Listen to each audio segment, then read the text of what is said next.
Hello guys, ഇന്ന് നമ്മൾ ഉണ്ടാക്കാൻ പോകുന്നത് ഒരു മാംഗോ ജ്യൂസാണ്. ഒരു സിമ്പിൾ റെസിപ്പിയാണ് നമ്മൾ ഇന്ന് ഉണ്ടാക്കാൻ പോകുന്നത്. അതിനാദ്യം തന്നെ മാംഗോസ് കട്ട് ചെയ്ത് വെച്ചിട്ടുണ്ട്. ഇനി നമ്മളതൊരു ജാറിലേക്ക് ഇട്ട് കൊടുക്കാം. ചെറിയ ചെറിയ പീസാക്കി കട്ട് ചെയ്ത് വെച്ചിട്ട് ജാറിലേക്ക് ഇട്ട് കൊടുക്കാം. അതിലേക്ക് ഇനി നമ്മൾ നെക്സ്റ്റ് ഇട്ട് കൊടുക്കേണ്ടത് കുറച്ച് പഞ്ചസാരയാണ്. മധുരം ആവശ്യത്തിന് അവരവരുടെ അളവിൽ ഇട്ട് കൊടുക്കാവുന്നതാണ്. ഞാൻ കുറച്ച് പഞ്ചസാര ഇട്ട് കൊടുത്തിട്ടുണ്ട്. അതിലേക്ക് ഇനി നമ്മളൊരു പ്രത്യേകമായിട്ട് ഇഞ്ചി ചേർക്കുകയാണ്. ചെറിയ ചെറിയ പീസാക്കി ഒരു സ്പെഷ്യൽ ടേസ്റ്റിന് വേണ്ടിയിട്ടാണ്. അതിലേക്ക് ഇനി നമ്മൾ കുറച്ച് വെള്ളം ഒഴിച്ചു കൊടുക്കാം. വെള്ളം ഒഴിച്ചതിന് ശേഷം നമുക്കൊന്ന് ജാറിൽ അടിച്ചെടുക്കാം.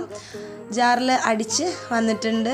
ദേ ഇപ്പം നല്ല ജ്യൂസായിട്ട് വന്നിട്ടുണ്ട് നമ്മുടെ മാംഗോ ജ്യൂസ്. ഇനി നമുക്കൊരു ഗ്ലാസ്സിലേക്ക് സെർവ് ചെയ്യാം. എല്ലാവരും ഈ റെസിപ്പി ഒന്ന് ട്രൈ ചെയ്ത് നോക്കുക. സുഗന്ധം കൊണ്ട് ഞാൻ നിനക്ക് സുഖം പകർന്നിടാം.